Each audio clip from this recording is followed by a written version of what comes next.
Welcome to the Rusted Garden Homestead. In today's episode of Garden Ramblings, I'm going to ramble through the garden, tips, tour, all that. But I'm really going to focus on what you can grow in September or the beginning of fall, and that time is going to vary based on each of your gardens. I'm in Maryland Zone 7, but the cool weather's coming here.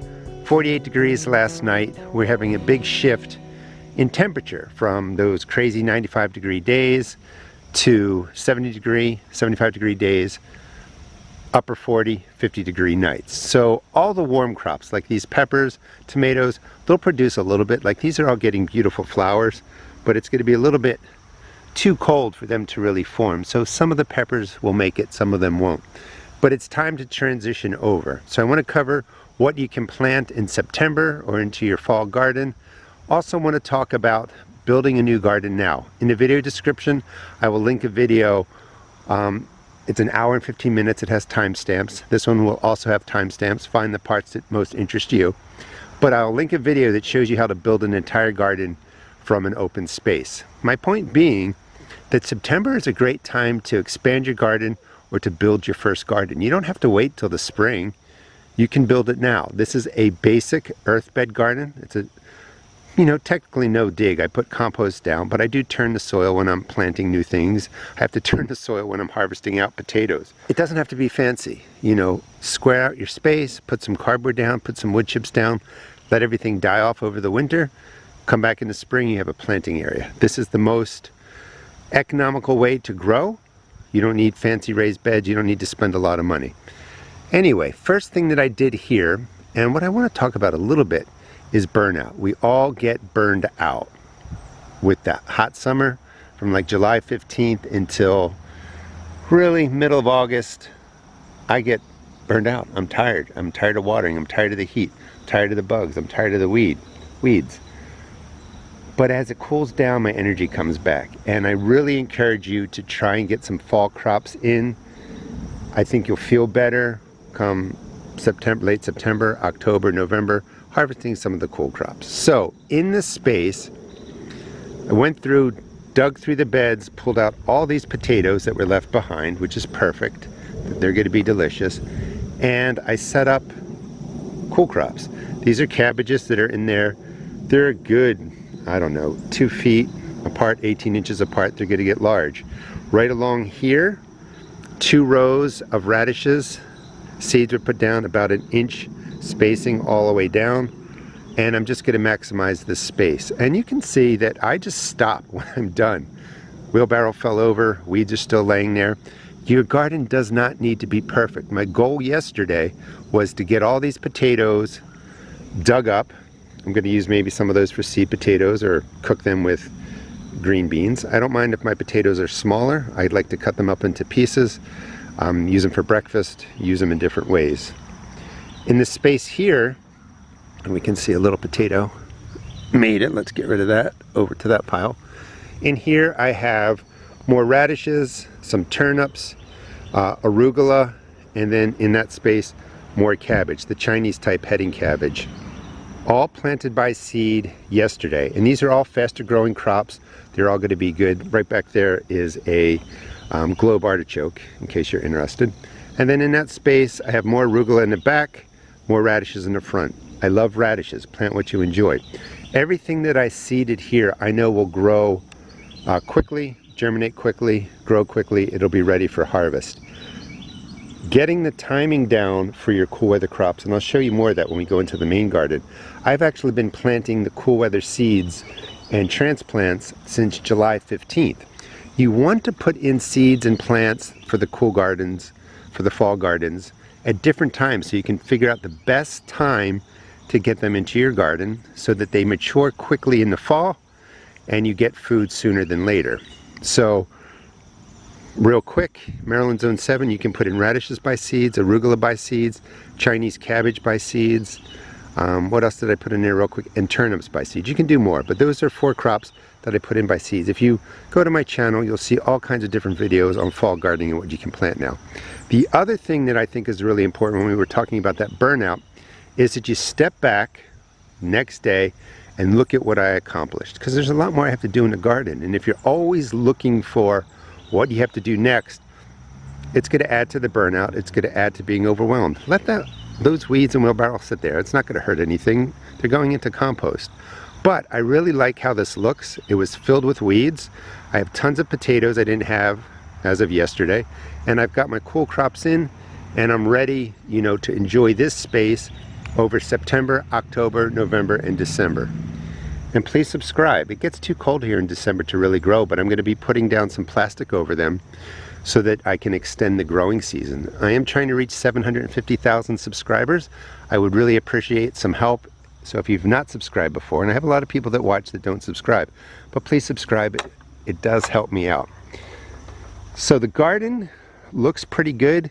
My paths are mostly clear. Lots of overgrowth from the warm weather crops.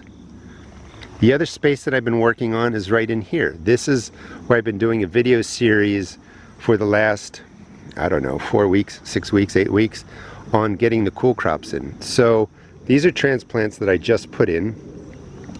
The peas here are green arrow. They went in on July 31st. They look pretty good. The peas over here in the back, they're twice as big. They went in, I believe, on July 15th, 2 weeks early. They got a little beat up from the heat, but it looks like July 15th to July 25th is a perfect time for me to get peas into my garden for the fall.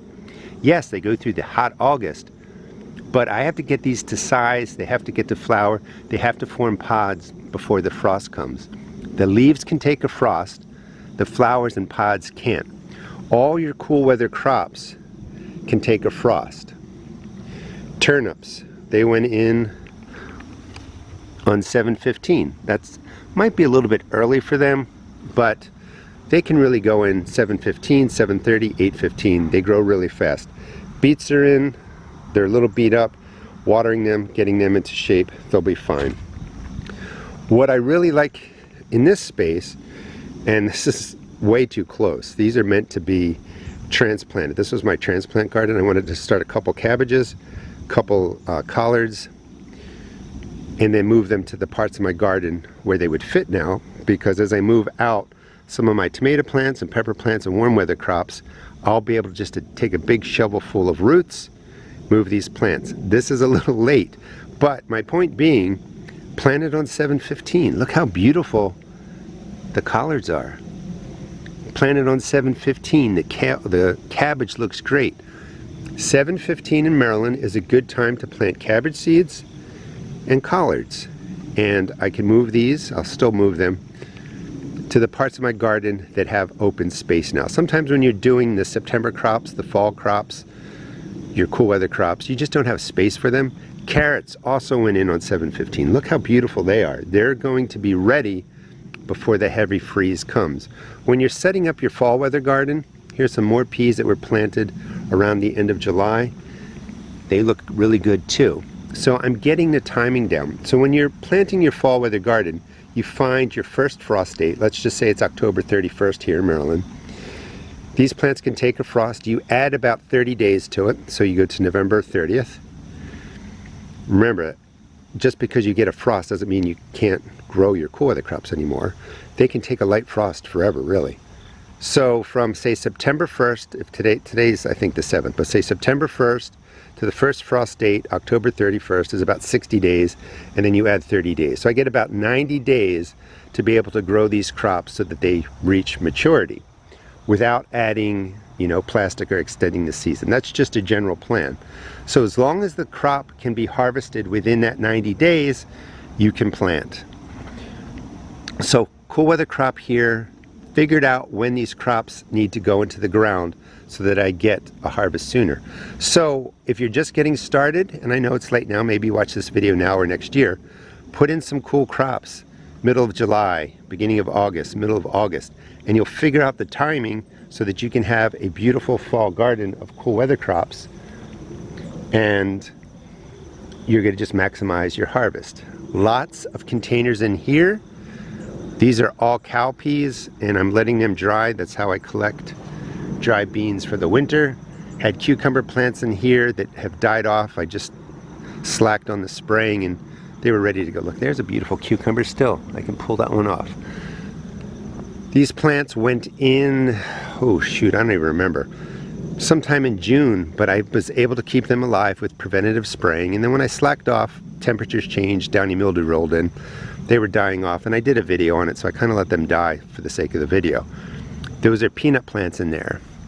I have other rounds of cucumber plants that are going to replace these. This guy over here was put in on 7/25 as a seed, July 25th, and you can see the female cucumbers, hopefully, and there's some male flowers down there, so there's a good chance these are getting pollinated.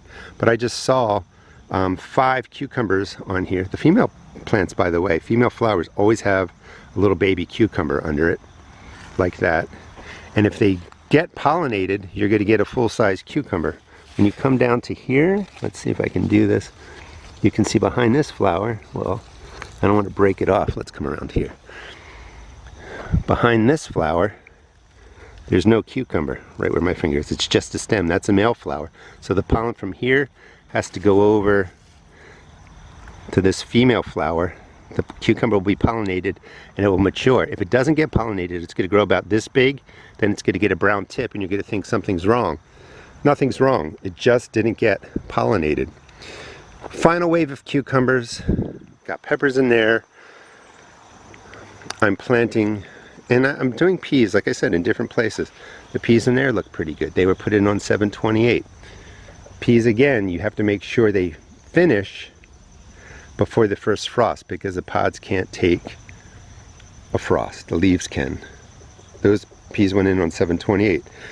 Drop some carrots down there, but you can see all the cow peas.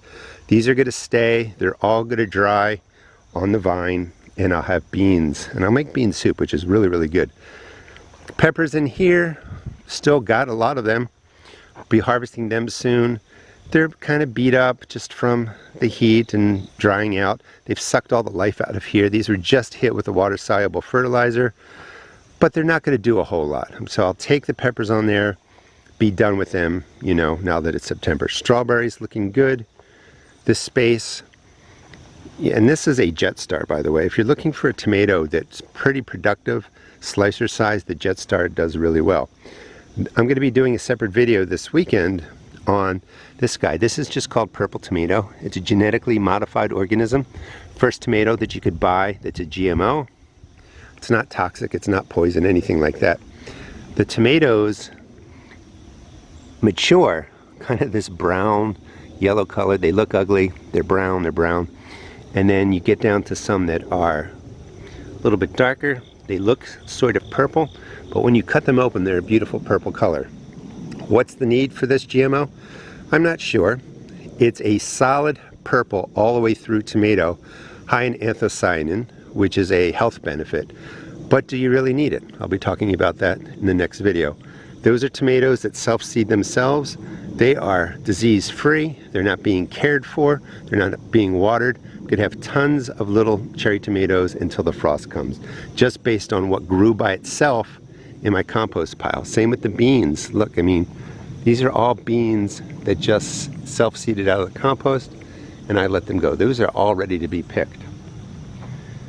More beans over here from the summer. They're being cared for. They look a lot worse than what I just showed you. Still producing. I'll be letting these dry. You can let your green beans dry too, and you can use them in soup. More cool weather crops. My lettuces are in. These went in as seeds. You trust me, it says 7/18.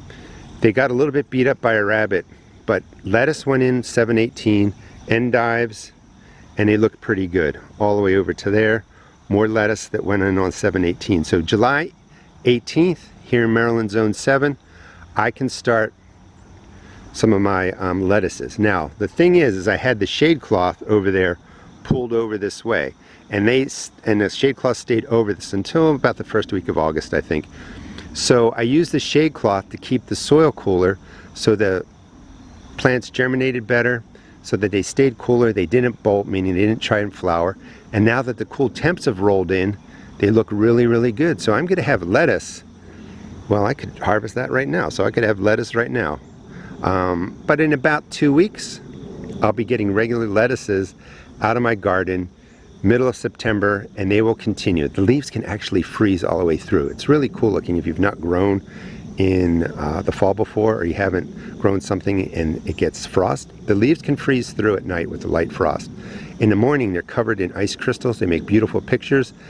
Soil warms up, temperatures around them warms up, plants defrost. They do really, really well. Coming into this space, these are beets that were planted back on March 3rd. I ate a lot of them. Beets can keep going and going and going in your garden.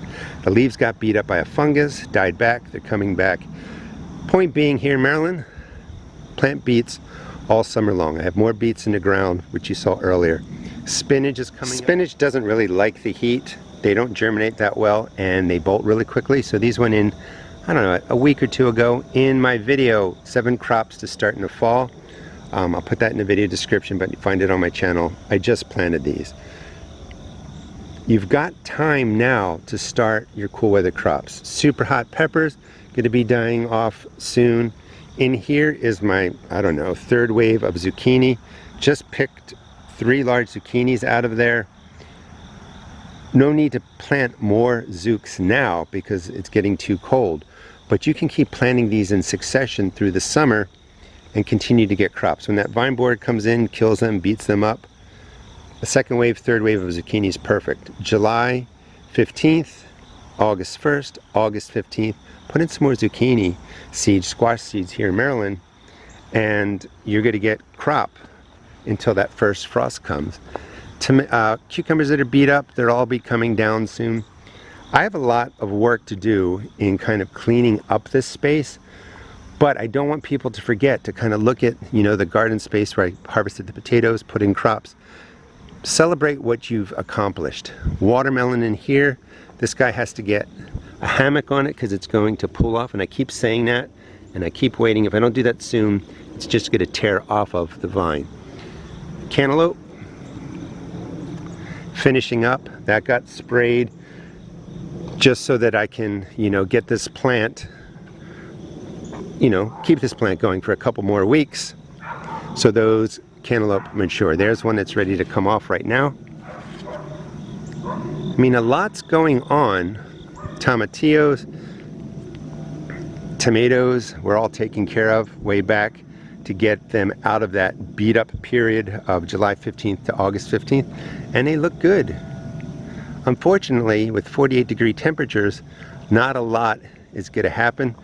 Some beat up ripening tomatoes, they will all be turned into sauce.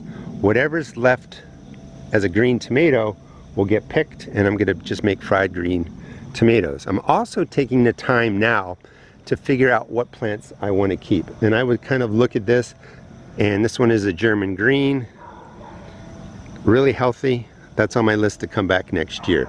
The Jet Star was a good one. Celebrity is a good one. So I'm also taking time to make assessments of what plants made it through my heat, made it through my diseases. This is just a Boston pickling. Really nice plant if you take care of it. Really nice cucumbers. Don't leave them on too long or they start turning yellow and orange in some cases, like this one down here. And they're way past their prime. This was a mix of basil, a pepper plant, some melons, some carrots, all been removed. These are lettuces and endive that I started as seeds. They were in my nursery space. They got dropped in, hit them with a water-soluble fertilizer. That's all they're going to need. It'll come to me, some cauliflower. So these are in this space because I'm going to pull a plastic sheet. And again, please subscribe. Show you how I do this. Pulling a plastic sheet all the way across here using this old frame from a plastic cold frame that was here that the plastic just decayed, the zippers ripped, and the plastic will get pulled all the way over this way. That will help let these peppers finish out. They're not going to make it through the cold, but it'll extend the season a little bit. The cauliflower is going to need more time to form a nice head. The lettuce can keep going if I just cut off the leaves and leave the roots in the ground. So this will be one area that I'm extending the season. And you want to kind of have a plan that it's easy to take a plastic sheet and just pull it over here. Cantaloupe, and you can see, like, I've just weeded and I've just dropped stuff to the ground. I'll get to this, but it's not, you know, as important as the other things that I need to do.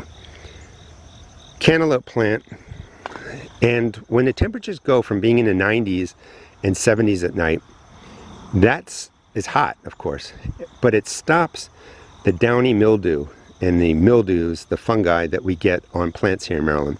As soon as those temperatures drop into the low 80s, the humidity's here, the nights fall into the 60s and 50s, the mildews come out. So pumpkins, cucumbers, watermelons, etc. will get that mildew. What I like about this design is the cantaloupe plant is down there, of course. I have a nice A-frame that I built, videos on that. And then I just found these pieces on sale last year, and you can see them right down there. I have a bunch of them. I'm using them as shelves. So I'm growing the cantaloupe through this, and then when a cantaloupe is forming, it's just going to sit right on here and be able to form. So I'm not even going to need to use any kind of hammock or anything to support them. Now, unfortunately, I got these in late, experimenting on timing. Don't know if I'm going to get any cantaloupe. Just like cucumbers, females have the little cantaloupe right there. The flower opens, and then, is this a male? No, that's female. Here's a male. No cantaloupe under it. That will open, they'll get pollinated. Maybe I'll get a cantaloupe here, but next year I'm going to be using this kind of shelving to grow melons and cantaloupe straight up, and then I'll just tuck the growing melons right on the shelves, and they're going to be, you know, perfectly fine. They're not going to tear off. If you want a great tomato plant, starting to die off, this is a Juliet grape tomato, one plant, massive, still fruiting, nice. I like to say hefty tomatoes. They're not real watery, they're meaty, they taste great. Use them for sauce, use them for whatever you want. I don't need to go down the list. But it's really productive. Fungi is in here because of the weather change, but I'm not worrying about that now. You know, a lot of these green ones just aren't going to make it. Remains of the sunflowers. This all has to be weeded out. If I just dwell on the mess that's right here, you know, I'm going to do myself a disservice. I can just mentally check, yeah, I got to get to this when I can. But I had some success with the garden outside that I showed you in the beginning. I've got the cool weather crops going. I have more in here. This is a Napa type cabbage in here from Transplant. A little bit closer together. Got my broccoli in different places. Brought the broccoli in to my containers. I'm really concerned about white flies. So these all got sprayed when I put them in. These are going to get sprayed every week, regardless if there's white flies. That's the bane of my garden, is white flies. So, especially on the brassicas. So that's my goal, keep these, you know, white fly free. More beets right back here. This was a second planting. Sometime, I think I can find the date here. I always got to be careful. I've got these wire cages that are hard to see, and I don't want to get my foot tangled up in them. These are put in on 314 too. So these have been here a long time. I've harvested a lot out of them, but look how big some of those beets are. New wave of beets just went in there about maybe 2 weeks ago at the most. Wanted to cut in real quick because as I was rambling, I forgot this part. Now's a great time to also design your trellises. You can do the builds now. Put in trellises. This is cattle panel. That's deck railing. But you can put in the different trellises into your garden in September when nothing's growing on them. Just think about where you want the shape, or how you want to shape your garden, where you want things to go. And construction time, perfect for the fall. It's cooler, you can get a lot of work done. You can see that I use cattle panel in many ways, but you can set up the different trellises. I also wanted to stress too, is you can drop in metal beds or raised beds however you want. They don't need to be planted right now. You can fill them with dirt, you can let them sit, and you can get the future spring planting beds set up. And there's all kinds of different ways to do it. You can do just the earth. We went by my fabric pots. I do sell root pouches at my seed shop if you want to check them out. Just wood frames, anything really. But don't be afraid to build your gardens now. You don't have to grow anything, and then come spring you're going to be ready to go. This is my first wave of radishes that went in, seriously, I think 2 weeks ago this Saturday, or today. 2 seeds per hole. They're up, they look good. Anywhere that there's 3 seeds, I'm going to remove one. You can keep 2 radishes per hole, test it out, thin them down to 1 if you want. But this is going to be my first wave of radishes. After these pop up, I wait about 2 weeks and then I put in some more so that I get a nice continued harvest of radishes over the winter. You don't want 200 radishes coming up at once. But take this time too to really think about where you want to expand your garden, different trellises that you may want to make, build the beds, assess the plants that did well, put them on your list to keep, and just start thinking about next year. That's a lot of fun. It's what I like doing in December, January, and February to start, you know, I plant stuff indoors, of course. I'll do whole videos on that if you want to, you know, again, subscribe. But I start thinking about what I'm going to do in the spring, how my garden's going to differ. And it's a lot of fun to just plan things in your head. So you get my point. I'm getting the cool weather crops in, dealing with the overgrowth here. I'm getting bit by mosquitoes right now. I usually don't. There's so many mosquitoes out here. It's just crazy. It makes it kind of miserable. Cut back my asparagus. In case you're wondering about your asparagus, I will cut this back further. But I just cleaned out this area. More airflow, less mosquitoes. Wanted the light to get into where my cabbage is. As these peppers die out, I'll replace them with some cool weather crops. If I wanted to, I could pull a tarp down over these sunken containers. The bottoms are open, plants grow into the ground. It's just a nice way to keep stuff in a straight row. I could cover these up, which I probably will do because it may take a while for my broccoli to make it. Broccoli can take a frost. The crown that's forming can take light frost, but if it gets to be a deep freeze, that broccoli head, which is really a bloom and it's going to be flowers, can freeze, get damaged, turn brown. So I'm going to have to give these guys a little bit protection. But this whole space is now open, and you can see that I just threw the asparagus over the fence. It's sitting on my compost pile. This was, I don't know, 3 days ago maybe. I'll get to that. Like, sometimes you just can't worry about other things. You're just moving stuff along, getting the key elements that have to get done. Key element, opening up this space, getting the broccoli in. More tomatoes. Here's my other fall area. Had to cut back some of the figs. This fig never, I mean, it's beautiful. That's why I can't get rid of it. The growth is beautiful, but all the wood dies back with our winters. Never get figs on this group. Fig leaves are all thrown down here. These will all get moved. Opened up this space for a kale plant, for some kohlrabi, some kale over here. Now, one of the things that I recommend is don't overgrow. Because this is a teaching garden, I'm growing in different places. I've got those 2 or 3 collards. I've got some more kale, 3, 4, 5, 6, 7, 8, 9.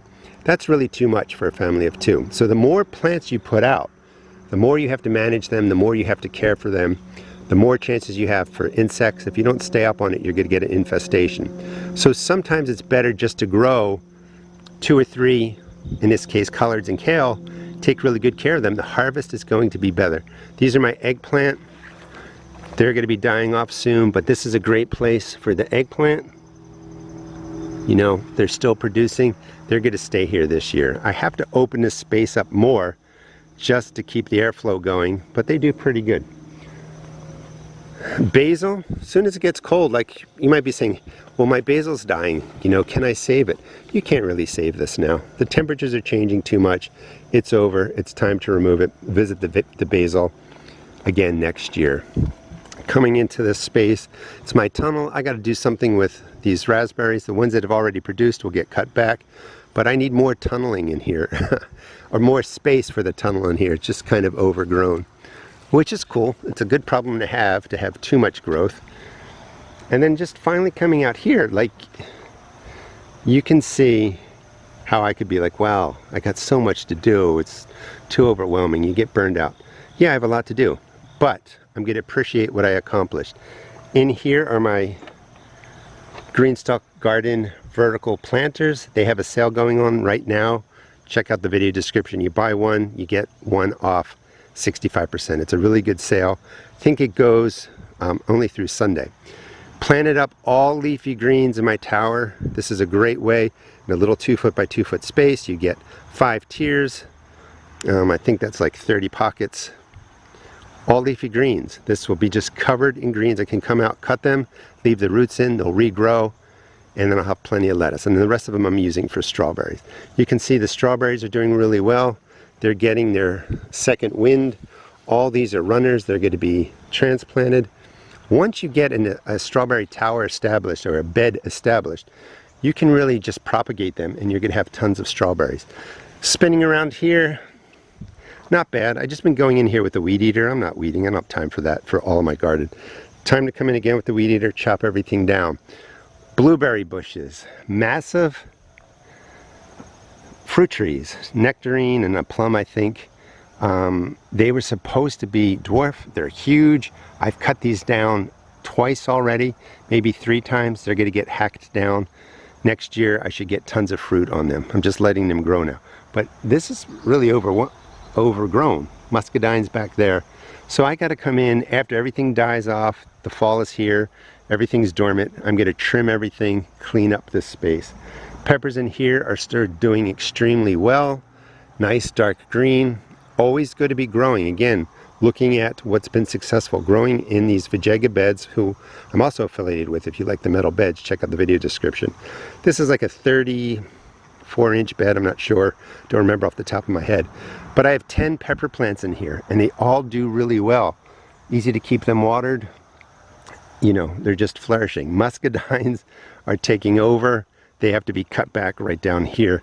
This is what muscadines look like when they're mature. I mean, they're just beautiful. Let me pick one. This is a purple variety with these gold flecks on there. Let's bring it up here. And they're delicious. They have seeds. I think they taste like cotton candy. You have to let them grow until they're rubbery. When you press on them, you know, they dent in, and that's when you harvest them. Muscadines come late. I like having fruits that come later in the season, late August, September. More pepper plants in a raised bed, not as high, but they're just doing really well. This is like, I don't know, 4th round of jalapenos growing out of there. Just absolutely beautiful. So this quick tour of my garden. If you come in from this angle, you're like, wow, it's really overgrown, so much work to do. Go to the other side that I came in on. That's what I've been concentrating on. Things look pretty good. Have a balance. Balance in your mind, the work you have to do. Give yourself credit for the work that you did. Gardening is not hard. It's not easy. It's time consuming. And when you're working, you have kids, you have multiple jobs, you're beat up by life, and the temperatures are beating you up, sometimes you let things go. Don't worry. Clean it up, plant something new, you know, and move along to the best of your ability. But now it's really the time to get your fall weather crops in. I think you will enjoy it. Just do a few, you know, don't overdo it, and you're going to enjoy the fall. And the crops are so much better. Like a leafy green that is touched by the frost, so much sweeter than a leafy green that grows into the summer because the flavors change. Thanks so much for watching. Please check out my seed shop at therustedgarden.com. Please subscribe. I'm trying to get to 750,000 subscribers. And now is a perfect time to get some of your fall plants into the garden. Thanks for watching.